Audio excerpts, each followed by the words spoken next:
All right, back at it, athlete builder. It's round two with Sidney Milani, and we are lucky to have her today. And I'm going to be a big homer. Got my Alabama swag on.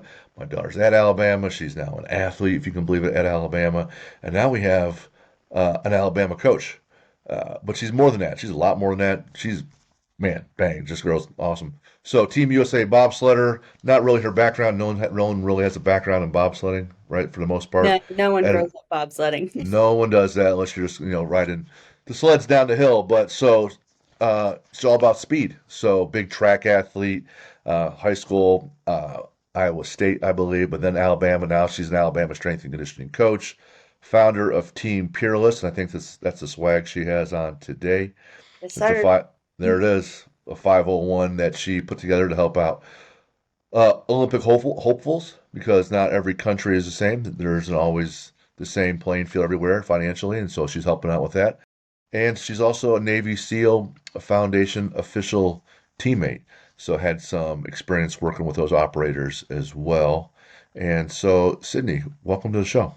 Thank you. Thank you for having me, Jim. I appreciate it. Where are you at now? You're not in snowy weather, right? You're down south.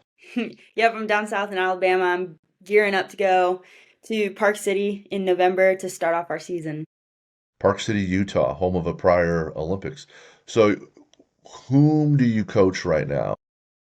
Right now, it's more of an unofficial role. But I train with my coaches whom I was with when I ran track here at Alabama, and so I coach under my coaches. It's kind of like our trade-off. Most professional athletes have to pay for their facilities and their coaches, but I have a really good relationship with my coaches, and I interned under them when I was in school, so now I'm an unofficial strength coach here at Alabama. Nice. Mhm.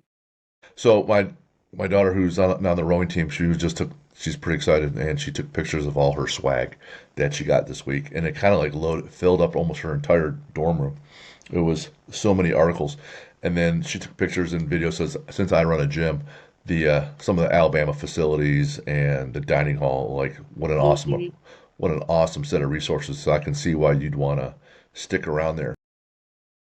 Before we get too far along, I want to play this game. You probably heard that, who would you rather or what would you rather?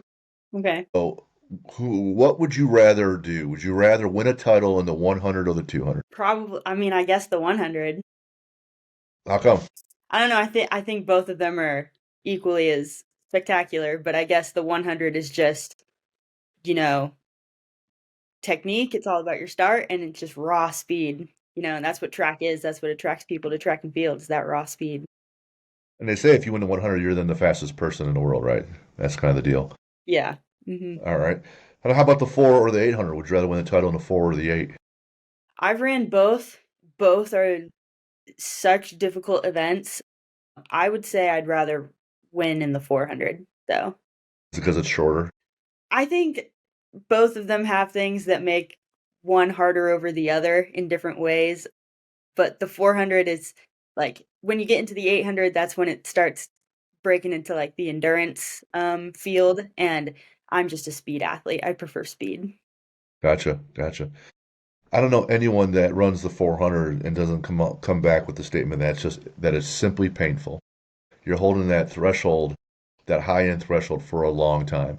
hmm Whereas in a 100, like in theory, you can run it without even breathing, right? You can hold your breath for 10 seconds. No one does that, but Theoretically, yeah. theoretically, right?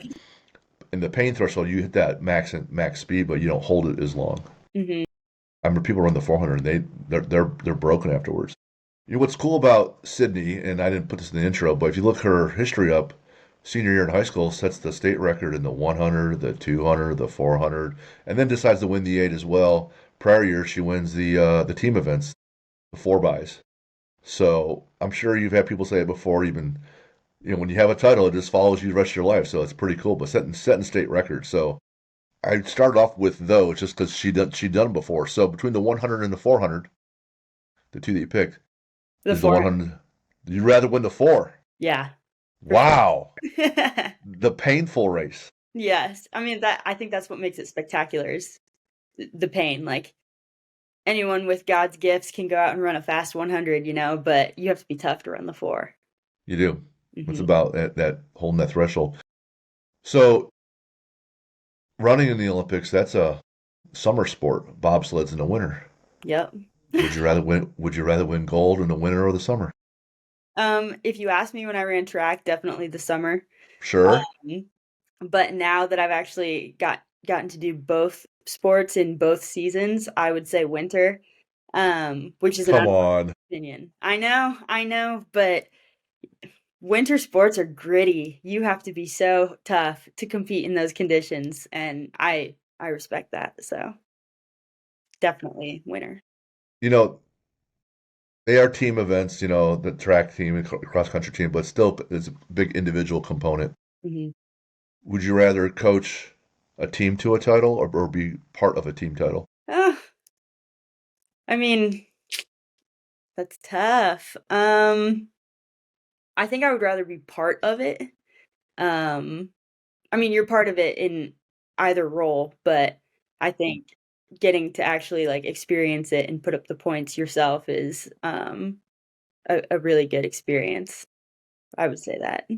Being the athlete, you got to be all in on yourself and your training, and so many people have to help support, the teammates that are on the field or not on the field, right? As the coach, you're just so selflessly giving to those athletes to push, get them, coach them, get them better, teach them. And so they're completely different roles, even though looking for the same thing. So I know you coach people, Mhm, but you're also an athlete. mhm. At this stage in this season of your life, what would you say your calling is? Um, in this current season of my life, definitely being an athlete. I love being a coach, and I see myself being a coach down the road, but I'm doing both right now, and I'm definitely more, lit with actually participating in sports than I am coaching at the moment. Gotcha. And for the college level, she was amazing there too. All American, team captain, all SEC, top tens. So were you at nationals in Oregon? I was, yes. Yeah. Mhm. So a lot of times my wife and I will play these, hypothetical games of where we want to go and things we want to do. And having six kids makes things interesting. And so I asked her at just this week, what's what's the next one sporting event? You could pick one sporting event to go to. What would you want to go see? And she said Collegiate Nationals out in Oregon Mm, because you see so many different kinds of athletes mhm. and you can see their strength, their power, and their speed all on display. So, and she wanted to go out there. I said Rugby World Cup. I thought, but this man, the amount of weeks it spans, it's a big commitment to go watch that. Mhm. Either way, so if you were to go watch a sporting event and not participate, not coach, what's something you'd like to see? Um, soccer probably. Really, World Cup for that? Yep. Soccer was my first love in sports, and so, I can relate to it pretty easily. Gotcha. The fan bases are amazingly passionate, right? Where some people are even being shot over some of these games. Yeah. But when the World Cup rolls around, the entire world is taking notice. And some people say in soccer, winning the World Cup is as much as important as winning the Olympic medal in soccer. So that is quite the big deal. So one of the questions I ask, and I ask all my guests a whole bunch of stuff, so it makes my job easy because life's about me. And I asked why are we doing these things? And you wrote first and foremost for God and for country. Mhm. Yes, that's the That's primary why for sure. Yeah, I mean, God gave me gifts, and it's my job to glorify Him by using them. And then, I'm a proud American, and I love Team USA. So, competing for this country is in itself very motivating. were you having athletic successes early on and for a while? Yeah, I started playing sports when I was 3 or 4, and I would say early on it was obvious that I was athletic. My dad was my coach growing up, and, as I got older and transitioning into high school, there were certain things that set me apart, and yeah, I played soccer most of my life, but then track kind of stole me away when I started getting good there, and we just took it from there. One of the things I say that separates all athletes is at some point, some athletes quit and some don't. And people say, well, that's not true. There's plenty of pros. And I said, well, sure, but some pros are going to be better. And it's based on when they quit. And they asked me, well, what does that mean when they quit? They're playing the same time. I said, well, for me, if you're working on your nutrition and you have to meal prep or drink this much water or have all these supplements, at some point, some athlete says, I'm good enough. I don't need to do anything else. Whereas someone keeps going. Or if the training is the same and everyone's lifting together, well, some are going to quit and go home when the training's done, and some are going to stick around and keep getting stronger or faster or work on rough spots or their mindset or recovery, etc. Someone does more. And I find also, on average, not always, athletes that do well at an early age don't know how to hold on and be uncomfortable longer. Things come easy to them. Once they stop coming easy, those athletes kind of plateau and they can't break through. Mhm. And it sounds like for you, you started off doing pretty decently, but then what you like to do is separate yourself by being able to suffer longer and do harder things longer. How did that, was that nature or was that nurture? How did that get, was it your dad beating it into you? Was you guys together? I mean, I just woke this way and I'm just set my jaw every morning. I'm going to just work my ass off all day. Like, how did that come about for you? Tell us that story. I think it was both nature and nurture. I the way I like to explain it is my favorite movie is Good Will Hunting, and, Okay. in the movie, someone asks him, like, "How are you so smart? Like, how do you do it?" And then he goes, like, "You know how Beethoven just, like, went up to the piano when he was young and just started playing? Like, Mhm. he could just do it? Like, that's how I do it." And so when I was young, like, that's how I like to explain it. It's like, I just that was my music. Like, I just went up to a soccer ball or I'd race people on the playground, and that was just my music. Like, I could just do it.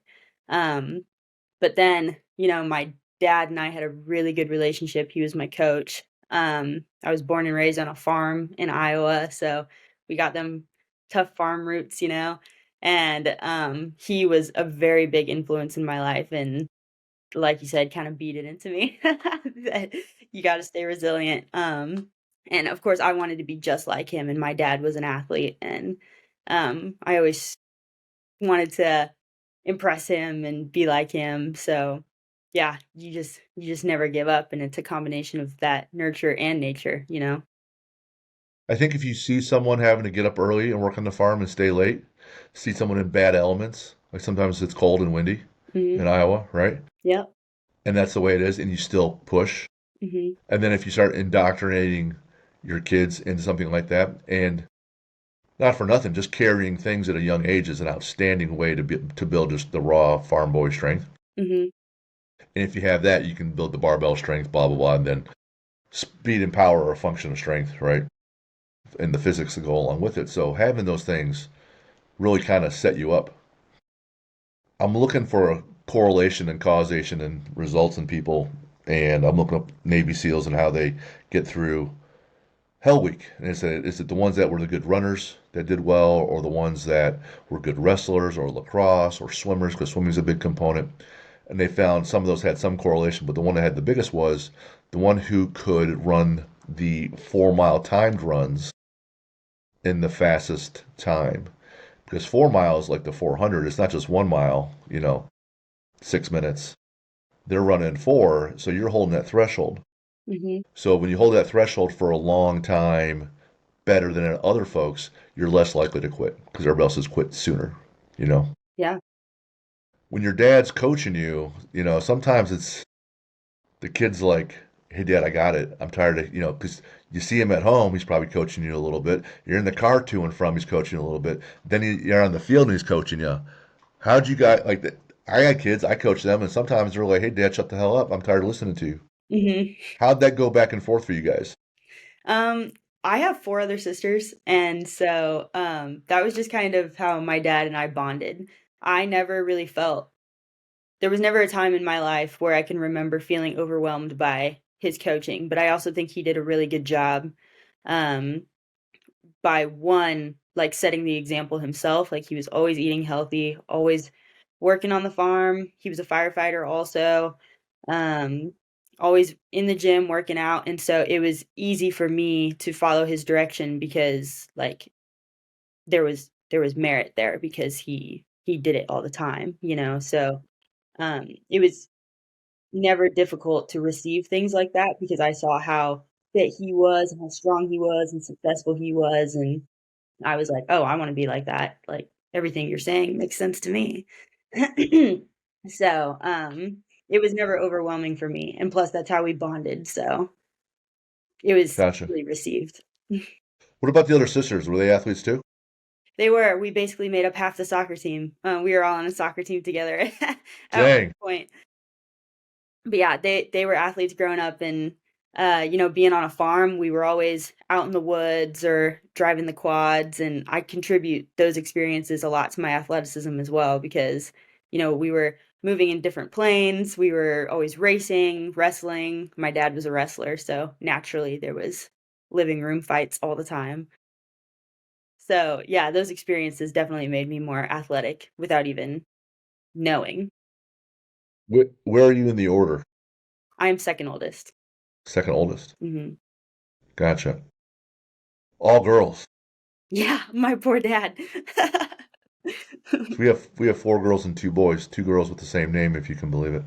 Because Wow. we're remarried and we each had a Maddie. So Mhm. my Maddie's at Alabama. Her Maddie's at Butler right now. Nice. How do we transition from Iowa State to Alabama? Now it's really easy with the portal, and I Mhm, don't know if that was the case just a few years ago, even for you. mhm. So what led to, hey, I'm gonna look at some different options. Then you ended up in the SEC of all places. So what happened Yeah. there? I was recruited for the heptathlon at Iowa State by Dan Steele, and I loved that guy. He was a great coach. He did a home visit for me. Unfortunately, he suffered a stroke, and he's fine now, but he decided to spend, more time with family, so I was moved to a different coach, and then he switched schools, so then I was moved to another coach, and Dang. I'm pretty, like in my mind at the time, I was I'm just gonna work super hard, like, a coach doesn't matter that much, like, that's what I said back then. Oh, Um, wow. but there was, a difference in coaching philosophies for sure between him and I. We never really, didn't get along. I thought he was a great person, but I just knew if I stayed there, I wouldn't accomplish everything I wanted to. So, I went on the transfer portal and was picked up almost immediately by Alabama, and thank God, because that was the greatest decision I ever made. How was it moving down south and coming down to it's a whole different lifestyle, man. It's warm down there all the time. Iowa not so much. And then I haven't been to Iowa in forever, but I've been to Alabama a few times. That campus is beautiful. Mm. How was the transition? It was both difficult and easy. It was my first time being away from my family, my dad, all my sisters, and on that scale, it was really hard, but it was super easy because Coach Wiley ended up being, like, a huge father figure to me. I met my best friends here, and it made me a successful athlete, so on that scale, it was an easy transition. Awesome. Awesome. Running the one and the two, playing soccer. Soccer's a lot of endurance, man. You're not going top end speed, but it's these short little bursts.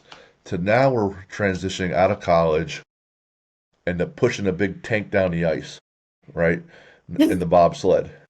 And I see that you have the setups, it is really just the raw physics, force equals mass times acceleration, right? Mhm, And you're going as fast as you can in a straight line with this obstacle, with this weight in front of you, and how much force can you generate? mhm.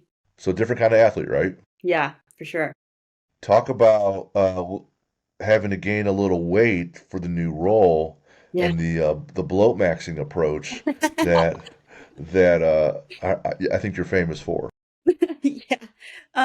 The bloat maxing that Jim is referring to is one time we were at the Olympic Training Center, and, I was with a couple of my favorite male teammates, and I had to gain so much weight. I gained 20 pounds in a year, 30 pounds throughout the entire quad. That's what we call the 4 years leading up to the Olympics is a quad.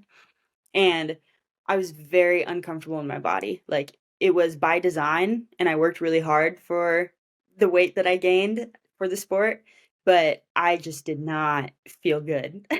So a way that I coped with it is I always called myself fat. Like I always joked that I was fat. And so I was doing that, and one of my teammates was like, "Sidney, I don't like when you call yourself fat. Like this is how the sport is. Like you're beautiful. Like just don't do that anymore." And I was like, "Ah, but it's how I cope. Like I like to joke with myself, you know?" And he goes, all right. We'll just say you're bloat maxing." So that's just Right? what it became. And we use that phrase for everything now. Like every time we're in the weight room, we're lift maxing. When we're in the recovery room, we're recovery maxing. Like, Nice. hey, where's Karsten? Oh, he's walk maxing. Like we Right? just Just add use that it. piece on there. Yeah, so I don't know. It's just a funny inside joke now. But yeah, gaining that weight was tough. It was so tough. I'm naturally pretty lean. I'm definitely on the shorter side for bobsled as well. I'm 5'4", and I think my next shortest teammate is 5'7", probably. So I had to work really hard to get up to weight, and they wanted me to gain that weight because in bobsled there's a weight maximum, and you want to get as close to that weight maximum as possible so you can go down the hill faster. And if that weight isn't on the athletes, you have to put it in the sled. And if you're pushing a heavier sled compared to the rest of the field, then you're going to push a slower start time. And that just compounds down the track, and you're going to be behind from the get-go. So they encourage all of us to gain weight. And in my case, I had to gain a lot of weight. And it was hard. I counted every calorie, every macro, every ounce of water, everything for an entire 4 years, and it was by far the hardest part about transitioning sports. It wasn't even it wasn't the fear factor for me because bobsled is dangerous, it's very scary. It wasn't learning a new discipline, none of that. It was gaining the weight. That was the toughest for me. Gotcha. I tell a lot of athletes that the hardest part typically of them advancing for most will be the food. Mhm. And I have these kids like they're in high school, and so it's not even the same animal, but I have a basketball kid who's 6'1" and he could dunk, right? Mhm. But he weighs 139. Right. I'm like, bro, you weigh 139, man. Just you might dunk on me once, but the second time you come into the lane, I'm just gonna I'm gonna put you down, and you won't be able to play the rest of the game. Like you got to be able to have the size for what the sport demands, right? Yeah. And Jack, my son plays for Ball State football, and he left high school at 207, and I'm like, and I was telling you, hey, buddy, you need to gain weight. He goes, yeah, I know. I said, well, let's pull up Ball State's starting roster and see what the linebackers weigh at. Mhm. And just if you don't believe me, and I'm showing him 227, 235, 248, like looks like the average here is around 230, buddy. Mhm. And so people really struggle because I'll hear from parents or these kids, hey, I'm eating a lot. I'm eating a lot. I go, I'm sure you are, Yeah. but this is still the math. So yeah, you're eating a lot, and it turns out what we're putting in isn't enough. Mhm. So I have some questions that, having daughters and coaching women, when they come into the gym, they'll say, hey, I don't want to get bulky. I don't like that. You guys are just smashed into your head that there's a thinner look that's leaner but not very muscular, and that's how women are supposed to look. So I've had pro athletes on here, and they're like so uncomfortable that they have to be stronger looking, but they're pros. You're trying to do pro things. Mhm. All right. Was it, if I can ask, was it the scale? Was it the number on the scale that mortified you or you didn't like? Was it the way your clothes felt? Was it the way your body looked? Was it that your body fat went from 12% to 16%? Like, give us some perspective on what was challenging about that for you. I would say for me personally, like I said, I'm very lean naturally. And so in order to gain weight, I had to eat a lot. When I first started gaining weight in my first year of bobsled, my dietitian put me on 3,000 calories a day. And when I started, I was like, holy crap, that's a lot. And now I'm Not really. eating that to lose weight. That is nothing. And as I got more used to the volume of food, towards the end, right before the Olympic trials, I was eating 5,400 calories a day. Okay. And I was eating more than a lot of my male teammates on the bobsled team, and, they have to gain weight too.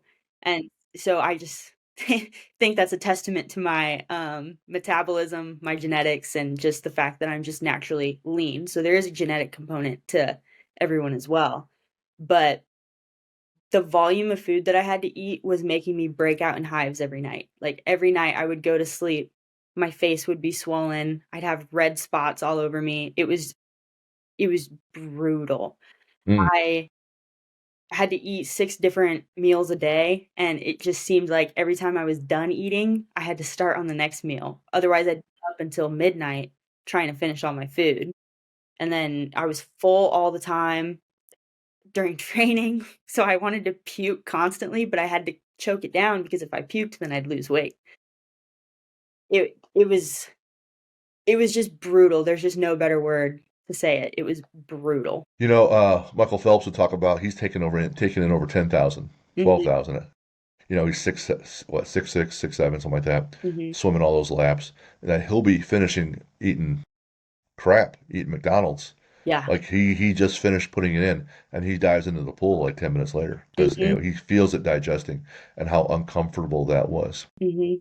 What I tell kids and athletes that if you're constantly full because of the volume, I said now it comes down to how many calories can you get in per bite. If I had to eat something like if you eat a lot of salad, Mhm.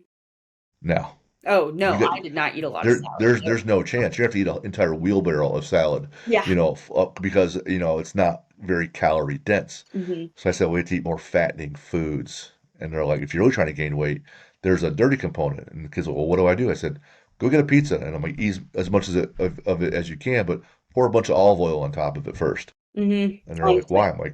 I'm like, there's this fat in the oil calories. It's not really hard to digest. Or put sauces on everything, whether it's mayonnaise, sour cream, and guacamole, queso. So how dirty was the diet? Or are you just trying to be like, well, I'm still trying to eat clean, all, clean vegetables and fruit and meat, but you realizing I need a lot. So did you have a candy bar for goodness sake? Are you allowed to even look at a cookie? Because it makes life a lot easier if you're trying to gain weight if you have a little bit of a dirty component to it. So Mhm. some people are like, well, I can't do that. And then it's not just necessarily you were genetically predisposed to having a high calorie burn rate. There's probably some truth to that. But you've been running nonstop since you were 3. Yeah. And in the off season, you're out moving things. And then soccer's a nonstop running sport. And then there's track and everything else. So Mhm. your body is used to you burning a lot of shit, Yeah. right? Yeah. So then you got to eat a lot, which then leads to going to have to, having a lot of number twos a lot. So, but how dirty did you have to get with the diet? Um, when I first started gaining weight at the 3K, I was eating really clean. Everything was clean. And even though that was a high volume, like, calorie number for me, it was still manageable to eat clean. But as I worked up, it got more and more difficult. The really hard thing about me having to gain weight before the Olympic trials was we couldn't just gain weight for the sake of the number on the scale. Like, we had to be very strategic about it because when you're accumulating mass, you have to train that mass to be conducive to what you're trying to do. Right. And that that takes a long time. Like, that's just science. And so we were trying to build as much muscle and as little fat as possible. And of course, when you're gaining weight, you have to put on fat. Like, there's no way you can do that 100% lean tissue because your body is super smart and you have to facilitate an environment that convinces it to do what you want. And in order to gain weight, you got to gain a little fat. So that was inevitable. But we were trying to what we kind of did for a little while is I would do it kinda dirty and I would gain some fat because when we were trying to do it 100% clean, it was, like, so difficult because I just couldn't eat that much. And so we would make the diet a little bit dirty, That way I accumulated a little bit more fat, and then we'd change my macro ratio to convert fat into muscle. So, like, our graph was, like, kinda like this, like, as I was Right. gaining weight. So, it did get pretty dirty, especially towards the 5,400 mark. I was eating ice cream every night, like, which sounds great, and it was at first. I was like, "Wow, I've never had this privilege before, like, I'm just gonna eat a bunch of ice cream and chocolate, it's great." But then it got to a point where I didn't enjoy anything that I used to, and I was Sure. actually avoiding food that I used to like because Right. It's work. it was work and it was just ruined for me, and I felt like puking every night, like, I lost Hmm. sleep because I was trying to choke down vomit. So, it Did you take in casein protein before you went to bed? yeah, I did it all. I casein protein with the peanut butter, try Right. and slow down that Slow, slow, nitrogen. slow down. Yeah. Right. Mhm. I listened to this podcast with Dave Tate, who runs Elite FTS. Do you know who he is? Dave Tate sounds familiar, but I can't say I've ever watched Gotcha. any of his So stuff. in the strength world, he's, on the Mount Rushmore. He came out of West Side Barbell with Louis Simmons. And so in terms of like building really strong people, but also athletes that don't just lift, like he's outstanding. Like he's on Mount Rushmore. And he has J.M. Blakely on, and J.M. Blakely is like if you ever have people do J.M. presses, it's to help build your bench. It's named after him. And he has like, PhDs, but he's also strong meathead, as strong as can be in powerlifting, but super, super smart. These lifters that are trying to squat 1,000, 1,100, but be in certain weight classes. When I listened to his approach on nutrition, and it was similar to I've had some people do. I don't know if this might be helpful or not, but let's say you're at 3,000 calories and you take yourself up to four. So what he wants you to do is for X number of weeks, say it's 8 weeks, you eat dirty, 4,000, 4,500 calories, you put on weight, your numbers go up pretty easily, Mhm, right? At that 45,000 calorie mark, you then cut it down to maybe 3,200, 3,400. You're going to lose some strength that you just built, mhm, but not all of it. mhm, And then you lean out, and then you do it again. You go up to 4,500 or 4,700. So you keep cycling up. You keep putting on weight and then taking it off, and it's like 8 weeks up and 8 weeks down, so that you keep leaning out. But as you go up, the strength goes on pretty easily. As you come down, you lose some of it, not all. You go up again, you put on a bunch more strength, then you lose some. So he would have people do that for like a 2 year cycle, mhm, a big macro mesocycle, and then they would keep adding their gains that way, and then stay close to a weight class, and then they could cut if they have to. So that was an approach that was really effective for a lot of people. What weight do they want you to be at on the bobsled? For me personally, and again, I'm much smaller than all my other teammates. They wanted me to get up to about 160, and I'm Okay, naturally a 135. So 20%. and at 160, like, even after gaining that 20 pounds in a year and 30 pounds over the span of the quad, I was still the lightest person on the team by, like, Oh, 15 pounds. wow, So, thank God for now, we have very big pilots, and so it evened me out a little bit, and I didn't have to gain any more than that, sure. but the If you 160 was, like, quite honestly very unmanageable. Like, I competed at the trials at about 157, and I will never do that again. I will never gain weight like that again. It was just Okay, it I did what they asked me to do. I gained the weight so I can never be upset at myself. However, that is probably what ultimately screwed me because I just couldn't train that tissue fast enough to be fast and be twitchy anymore. I was strong as an ox, but bobsled is more than just being strong. You have to be fast too. And that was very obvious in a lot of my other numbers. Like in my 30 meter, we tested 30 meter in our Olympic trial combine. force plates and stuff like that. I couldn't get up to the numbers that I used to be at that weight. So yeah, I was moving the bobsled off the line a little bit better because I was heavier, but once we got down the crest and I was running down the hill, I just wasn't what I used to be because I was carrying so much weight. So I'm never doing Gotcha. it again. This past summer, after our summit, I was invited to help out at a bobsled, skeleton, luge combine, Mm-mm. and one of the pre-C schools put it on in St. Louis.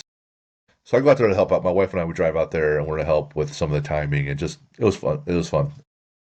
They had maybe 8 athletes. So did you have to go to a combine first? I'll tell you about the story here in a second. But did you go to a combine? No, I did not. I was one of the lucky ones, and I was called straight out of track and field. Like I was still running track at Alabama, and I missed a call because I was at practice from Kurt Tomesevich, which is one of our directors of performance on Team USA, and he was also an Olympian in the 4-man. And I listened to his voicemail and asking me to come to Lake Placid at the Olympic Training Center and come push a bobsled and see if I'm any good at it. And I thought it was a spam call at first. And to be honest, at that point, I was about to graduate. I already had a job lined up. And so in my head, I was like, even if this is real, I'm not doing this. But I ended up calling him back, and I had some important people in my life tell me that my time as an athlete just wasn't over. There was just no way, and they pushed me to do it. So I went straight to the Olympic Training Center and picked up picked it up right away. Versus most people have to do a combine and stuff like that. So this combine out in St. Louis, they had about 8 people, and Jen and I are there, and it's open to anybody. Mhm. Yep. And they had a wide range, Mhm.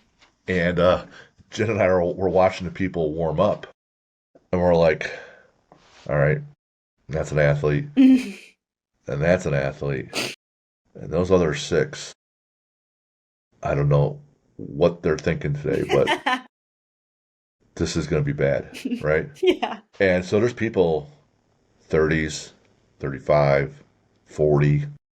Like I'm 50, right? And we're like, oh man. And you see the warm up, they're doing their A skips and high knees, and we're like, oh no, oh no. So they're outside and they have the gates set up, the lasers for timing you with your fly 10 and the splits all the way through your 40 yard dash time. Man, those older guys that went first, every one of them, because you had to run it 3 times. Every one of them, man, pulled up halfway at some point. Hamstring is torn or tweaked or an ankle, and I'm like, oh, bro. And they're the first go round, they're running like a 6'1", a 6'2", and I'm like, hey, that's good job. You're 43. You sit behind a desk, cool, good job. Yeah. And then the kid who just graduated Iowa State and he was in track, he was 1 year out, still lean. His setup was outstanding. And you can see it's a short sprint. It's not like the 100, which is longer, but still the shortest. So each step is hard, right? You're trying to exert so much force in the ground before you come all the way up. And you can see him struggling because he's putting so much force in the ground. I'm like, oh, that kid's moving, that kid's moving. And on a laser, this is his first one with no spikes, just regular tennis shoes, out there in a parking lot, incline grade even, and he runs a 4.32, and he backs up with a 4.28, and I was like, okay. So the other folks, they saw those numbers, and they continued. I'm like, bro, you're you're seconds off, Right. right? Don't continue. So then we went to the broad jump, and then the vertical jump, and then there was a sled test, and I was like, the kid's jumping 40, 43 vertically, and I'm like, and he said 10 plus, 10 and a half broad jump, and I'm like, everyone else, I'm like, man, just quit hurting yourself, go home. But they wouldn't do it. They wouldn't do it. I have down here that, when you race at a high level, you go to the biggest events, and you win state and you go to nationals. But I wrote, or you have written here, getting locked out of the car right before a race on the fastest track in the world. Yeah. Girl, That was like you rough. got you got one job, show up, Get out of the car. really rough. So bobsled, it requires a lot of gear. Like we have our sliding suits, our ice spikes, our helmets, all of our tools, because athletes are in charge of maintaining the sleds, fixing the sleds. And so we have all of this crap, and we're walking out the door, and my pilot is like, "Hey, Sidney, do you have the car keys?" And I was like, "No, you have the car keys. I gave them to you last night." And then she goes, "No." And I was like, "Lauren, I swear I gave you the car keys." And our car is automatic unlock. So I was like, "Well, it's in our bags. We know the key is in one of our bags. So let's just go to the car, unlock the car, put all our stuff down, and then find it." And so that's what we did. The car unlocked. We put our bags in there, shut the trunk.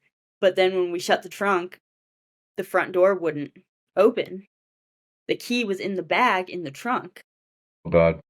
So little did we know, the key has to be in the front seat in order for it to unlock the car.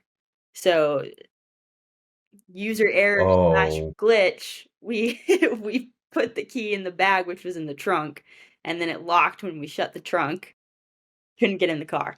So, anyways, this track, Whistler, Canada, is the fastest track in the world, and it's a great track if driven correctly. But there is one curve. Well, there's two curves that I have a not so great relationship with. One curve is called Thunderbird, and if you drive that curve incorrectly, you smack the wall. And me as a brakeman, I sit in the back of the sled, and the back of the sled, slides left and right the most. And so if you smack out of that curve, like you're getting hurt.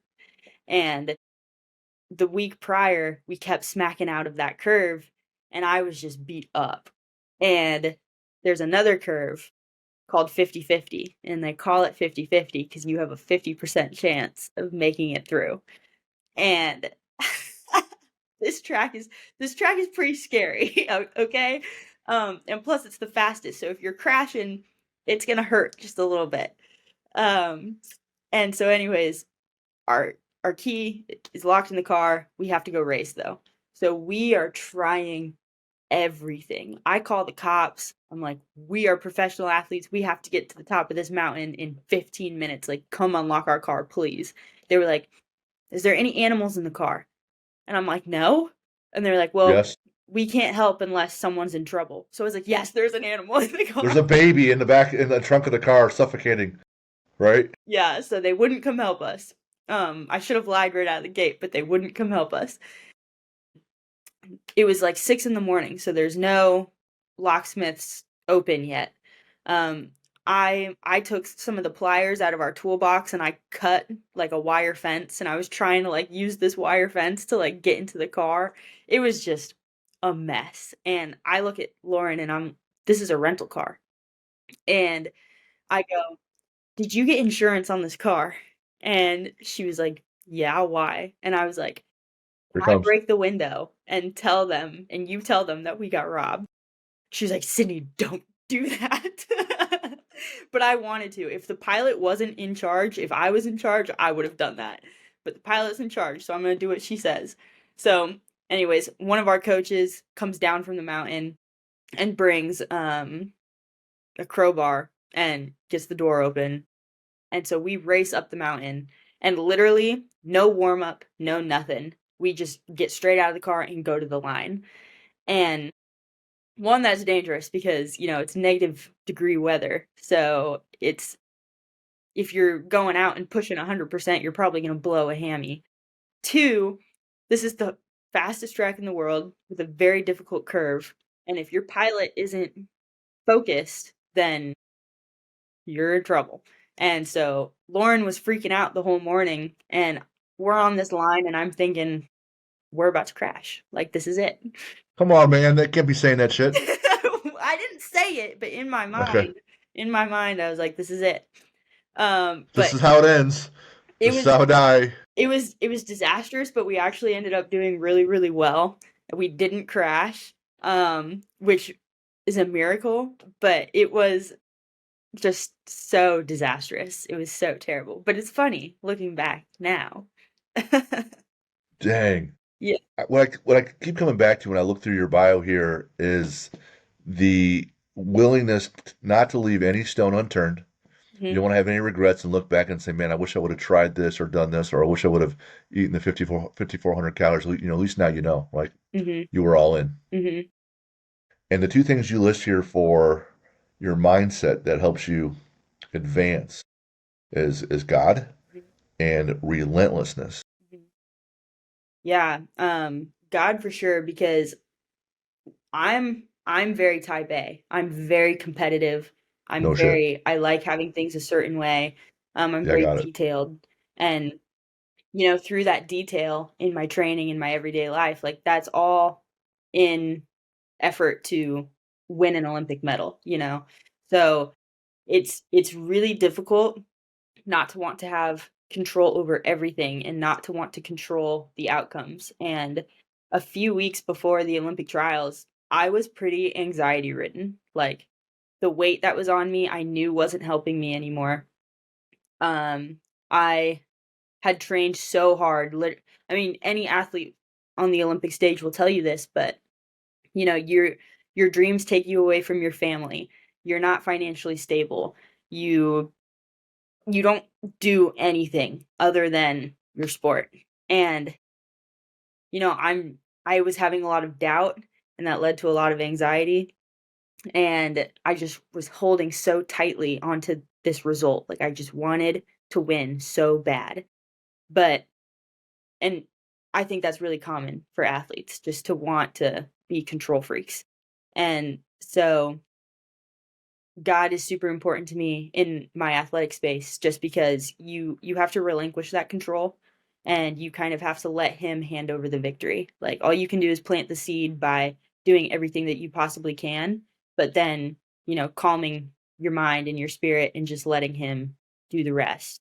And so without God, I would be very lost and I would not enjoy sports at all because the reality of it is you can do everything that you possibly can, but the outcome isn't up to you.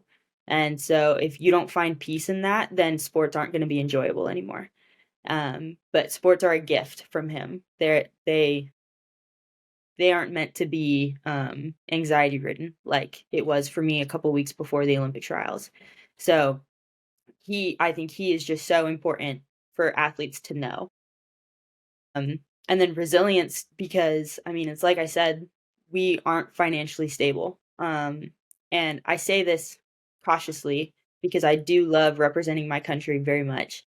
But because athletes are so resilient and so driven and hopeful and will make anything work in order to compete for this country, the entity itself kind of takes advantage of those things because they don't pay us.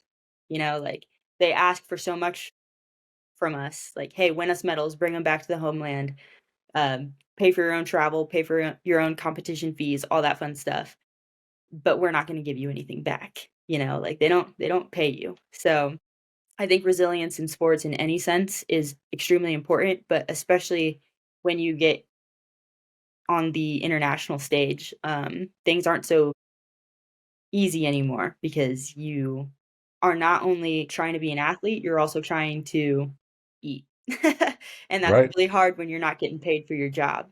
So, that's why I created Peerless because I wanted to make that go away for athletes. But yeah, you have to be resilient and you have to allow that to foster resourcefulness in you and drive. And that's what breaks most people is when they aren't resilient. So, yeah, those 2 things are by far, I think, one the most important factors in sports. What percentage, if you can guess it, of you and your identity and ego is the reason why you push so hard to win? Or what percentage of it is to just simply glorify God and what He gave you? Oh, that's such a hard question. Um, I'm competitive as shit. Like, like No kidding. I Yeah. do not like losing. I will lose sleep over losing. Um, and unfortunately, I am human and I do have an ego and I am competitive. So I don't think I could put an exact percentage on it, but unfortunately, like that is a component, right? I will not lie and tell you that there's not. That's okay.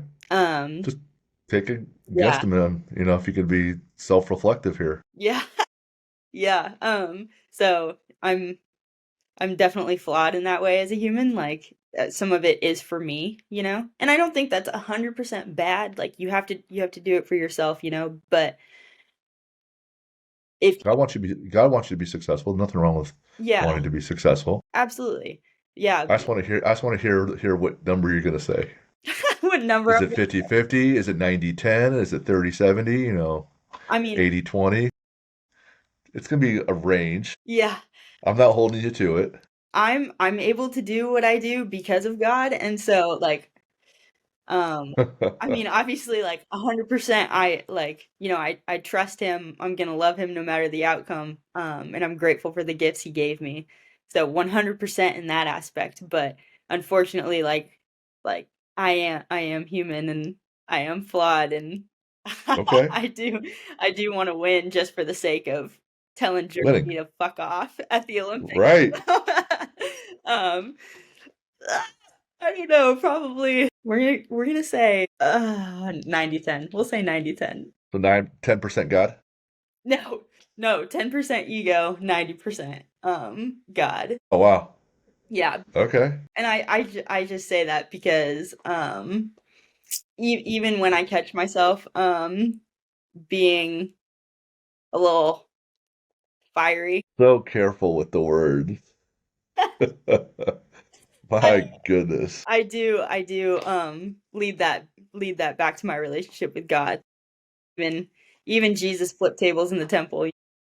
You have to, go get get the goal like it's the only thing, so, mm, yeah.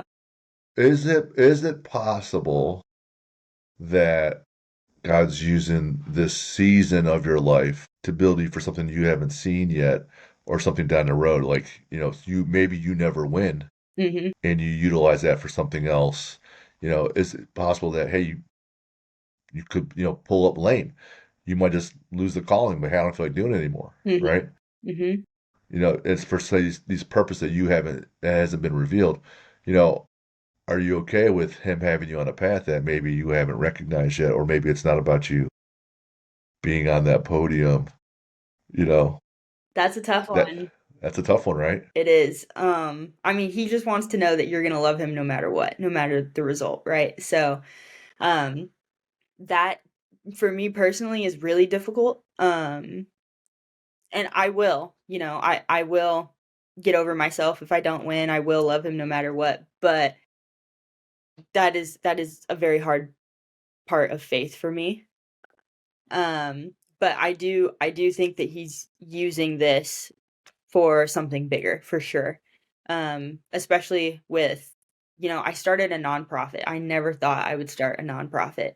And I have a very protective personality and I cannot stand watching, it's tough on Team USA because our teammates are our competition. We're fighting for resources, we're fighting for food on the table because what little funding Team USA does give us, we're competing amongst each other for that. And so it would be really easy for me to just fund myself, compete for myself and, be number 1. But I cannot stand watching my teammates live out of their cars. I can't stand watching them not be able to fly home to see their family because they can't afford a plane ticket. I just got off the phone with one of my teammates like 3 days ago, and he was like, "I think I'm gonna have to cancel the season, like, I can't afford it on Olympic year. Cancel the season on Olympic year because he can't afford it." That just I'm getting kinda hot thinking about it, like, that just makes me so mad, and so I think God is definitely using that, and, I've had to be super resourceful in order to make this work, financially, and I've built a lot of relationships, and built a big network throughout the years doing that, and I think that's definitely gonna be used for something bigger beyond the podium. Yeah, the struggle, one James, be thankful for the struggle, for it creates perseverance. And so now you're having to struggle in areas that might not seem fair, might not be fun, right? Mhm. And maybe you feel entitled, maybe you rightfully should be more entitled, maybe other athletes should too. But then you would not have the resilience of having to build the network. You wouldn't have created the resilience of having to have the foundation that you set up to help other athletes. Without having that pain, you wouldn't have had to adjust. And those components wouldn't be there, right? So there's tremendous things to be thankful for. I was listening to Sean Ryan's episode with Tim Tebow, and Tim is recounting the night when his Broncos beat the Steelers in the playoffs, and he's coming off, and one of his aides, or it was like it's like a GA but for the pros, and it was like his main guy that helped support him. And they're both, if you know Tim Tebow at all, very very faith oriented. And the kid comes off and says, "Hey man, do you know what happened? Tim, you realize what just happened?" He goes, "Yeah, we won. We won the game. We're going to the next round of the playoffs." And he's like, "Tim, now you just don't know, do you?" So 3 years prior to the day, he had the 316 eye black on his face during a Florida game, and 90 million people Googled John 316, like, what is that? And on that day that he won that playoff game, all his stats were 316 related. He threw for 316 yards. His yards per catch was 31.6. So there's all these signs to that 316 reference. And Tim's like, oh man, I'm all focused on this extraneous outcome versus the journey and then the path that God had him on. So it humbled him in a way, and then he was thankful for all the other things that came from the humbling. So yeah, it's a very painful, unfair situation, obviously, for Sidney and all these other athletes. Well, what a great thing that when you're dead and gone and your foundation's still going, or maybe you're done competing and the foundation is still going. So a lot of things that from my perspective, of course I'm 50 and when I'm competitive, like I would compete with my brothers on who ate dinner faster, right? Mhm. Seriously. But that's so awesome that you can take those challenges and then turn it around and make an impact. That's awesome. I bet everyone's really grateful for your efforts there. Thank you. Yeah, you're welcome.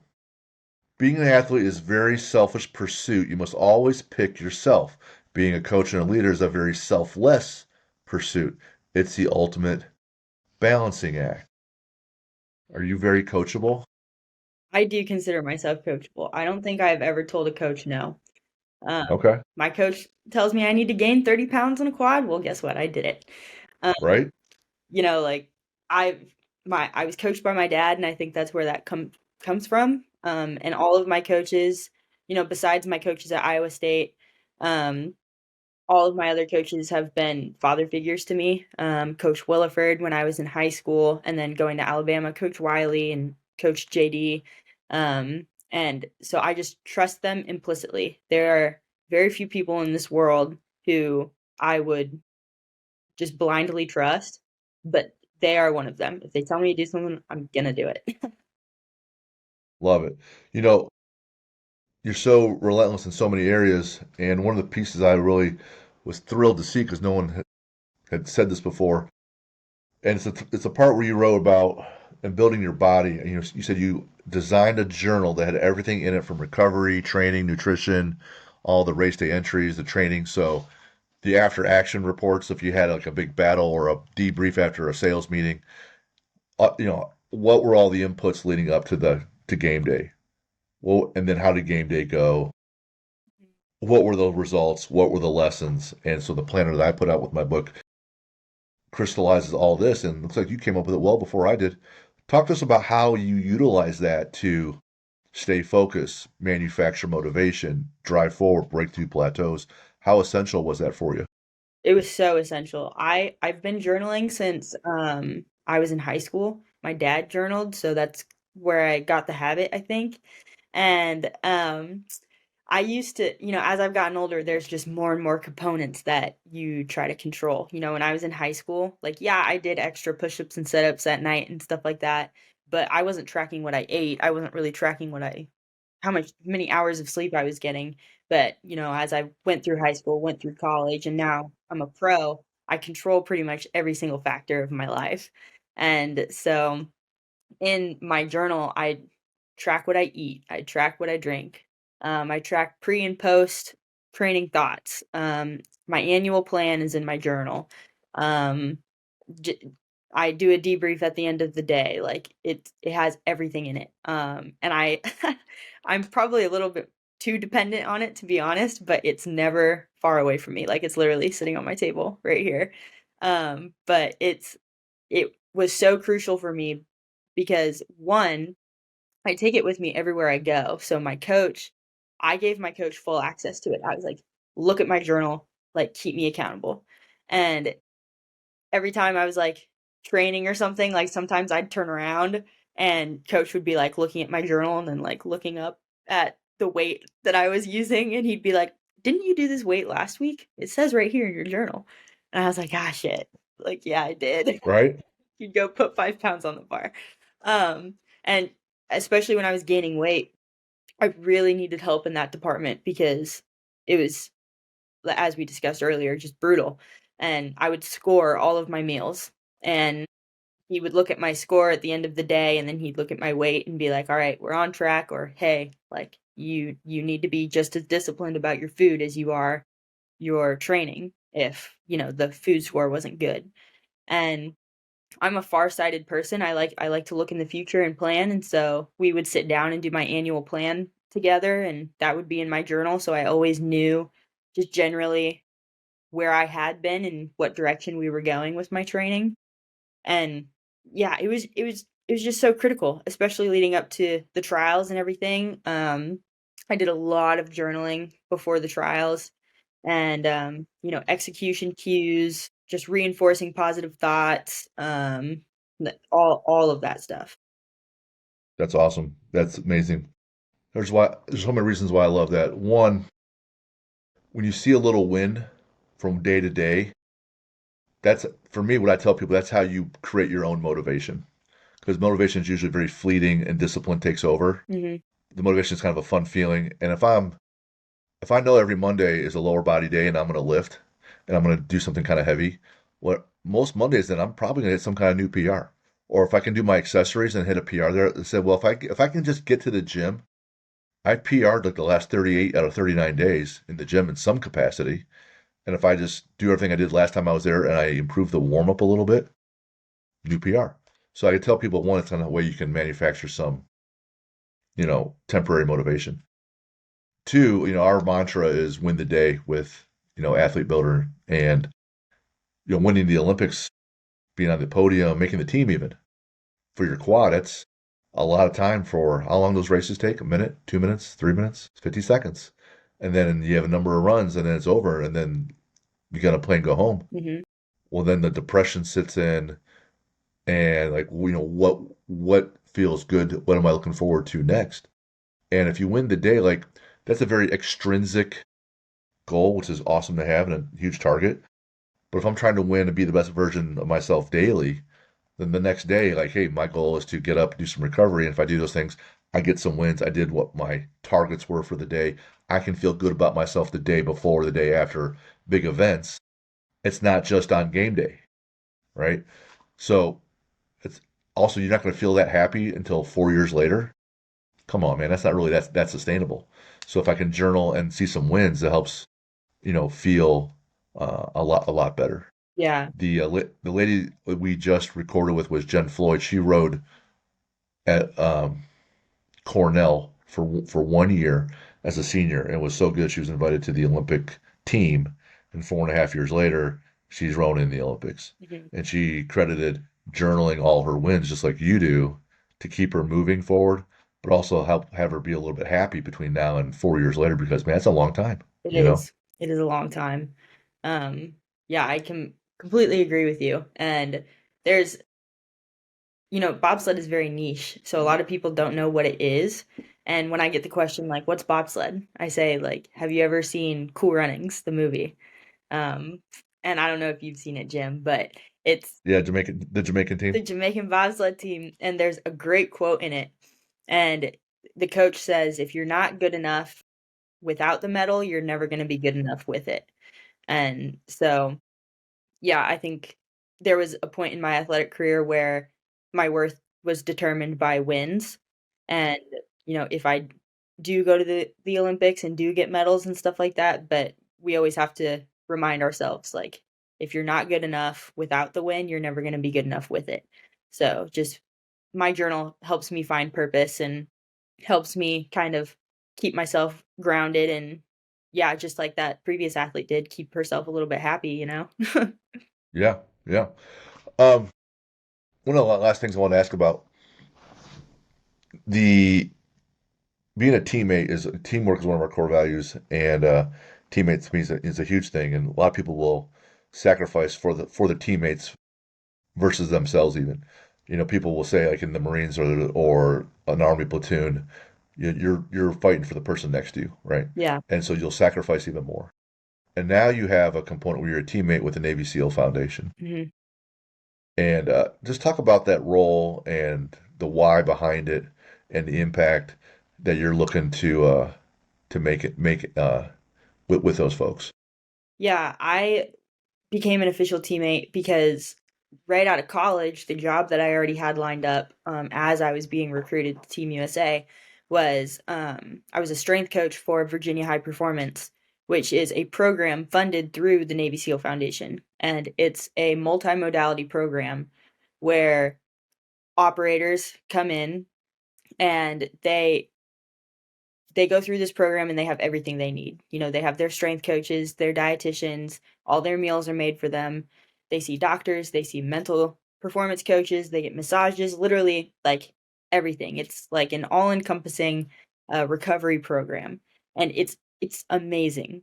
And I was a strength coach, and throughout my time being a strength coach there, I just developed such an amazing perspective. My dad was military, so I already had ties there in a way, but when you are because the strength coach is kind of these guys' like main vessel for, healing or progressing or anything because the strength coaches are with them twice a day throughout the entire 4 weeks that they're with us. And we learn a lot about each other. And throughout learning about this population and getting attached to them and kind of having like brother and father figures throughout this program, I went on tour on the World Cup tour with Team USA and I missed them. Like I missed coaching them. I missed hearing their stories and I almost like felt a little bit guilty because I wanted to take a lot of responsibility for their progress. And so I called Jeff, who, oversees me through the Navy SEAL Foundation, and I was like, "Jeff, like, I want there to be a program where we bridge elite athletes and elite operators because we're experiencing a lot of the same things as far as identity, devotion to country, work ethic, like all of these things. And I think it would just be fantastic if we had more elite athletes going through this program with the operators and just connecting. And that's kind of how the official teammate program was born. And, I just had the idea. He did all the legwork. But now we we use our platforms to connect with these guys and with their families and we advocate for the Navy SEAL Foundation because, the operators can't do that. That's a very, sacred population there. And the Gold Star families, like a lot of times, they just don't have the reach or don't have the desire to reach because obviously they're not in an advantageous situation being a Gold Star family. And so our job as official teammates is just to make sure that they're seen, they're heard, and that they're being connected with. And so it's been a privilege to be able to do that because I'm not working at VHP anymore because I'm training full time for the Olympics, but I'm able to connect still and be involved in the community through this program. And it's just been a blessing, and I continue to see different perspectives and hear different stories all the time, and I definitely use that as a why on the ice as well. So it's been great. That's amazing. That's amazing. I didn't meet Jeff at the New York City Seal Swim, but I've come across him a number of times because been supporting it, registering for it swimming, and for this entity, Athlete Builder, the Navy SEAL Foundation is our official philanthropy. So we do other philanthropic things. My gym does other things. Our breast cancer event is coming up next weekend, so it's a big deal. Mhm. But through Athlete Builder, the Navy SEAL Foundation is our number one priority. When you're lifting heavy, what do you want to listen to? It really depends on the day. Sometimes Okay, sometimes I wanna rage, and sometimes I want to be at peace, it just kinda depends. gotcha. What's a bucket list adventure, not a career like building a training facility like you wrote there? This is a bucket list adventure where you're gonna go have fun, whether it's a friend of yours, whatever. Or it sounds like it's just gonna be you and your dad and everybody else can go away, but you know, it's an adventure that you and this other person, or by yourself, have never been to and experienced. There's a lot of things that I haven't experienced. Shoot, I've been all around the world, so that's pretty cool. But I think probably just go on a vacation and do nothing. I've never done nothing before. Probably that. I couldn't tell you because I did in the form that you sent me, I wrote, I want to build a training facility. That's on my bucket list. But if it can't be career oriented, then I suppose just go do nothing. Hard to decompress, huh? I get it. People are driven. Uh, Favorite sports movie? Secretariat, for sure. I love that movie. The second horse. I can't remember the name. The horse that came in second to Secretariat? Yeah. Shaq. So the prior two races, the Derby, the Preakness, Secretariat wins, Mhm. was pretty decently close, Mhm. right? And the horse that came in second would have the course record Yeah. at those two events. It was that good. Mhm. And Secretariat beat it. Mhm. And then the trainer decided to not hold the horse back that final 3 weeks going into the Belmont. And when it came time to game day, it was like 37 lengths. It was such a beatdown. Mhm. Like the horse has really finally just unleashed what it had. It was so amazing to watch. Favorite sport to watch? Favorite sport to watch. I forgot what I wrote down there, but I love to watch soccer. Sand volleyball is cool. I love spike ball. I don't even think that's an Olympic sport or anything, but spike ball. That's a backyard. That's a drinking game, isn't it? No, you have to be athletic to play spike ball. Spike ball has that little like trampoline that's near the ground, and you have a little Yeah. foam ball. Okay, I People are tailgating and doing that. All right, I reference before football. that is a fun sport. And then favorite athlete to watch could be current, could be retired or dead. My favorite athlete to watch is Mystique Rowe. She's on the Team USA skeleton, and she's just fucking fantastic. I love her to death as a person, but then she's also just a force to be reckoned with on the ice. I love when she steps on the ice. Favorite book? My favorite book is Red Rising. What's that about? Um, it's a 6-book series. There's one more coming out. Oh boy, Yeah, but what's it about? It's kind of like a post-war apocalyptic world where society has been broken into different colors, and each color has a designated job within society. And so, like, the reds are like the lowest of the low. They're in the mines. They're abused. They get the least resources, and then the golds are like your warriors and your politicians, and it's basically how like red rises up from within and destroys gold from the inside out, and oh it's geez, pretty of course you like that series. I do. The underdog, the coming up, the grit, the hard journey, the unfairness, Yep. the beating everyone's ass. Yep. Who's your favorite superhero? My Could be a favorite real person though too. my dad. My I dad. knew it. Mhm. That's easy. What about villain? Who's a good bad guy? I would say, oh, I wrote something down. I forgot what I wrote down though.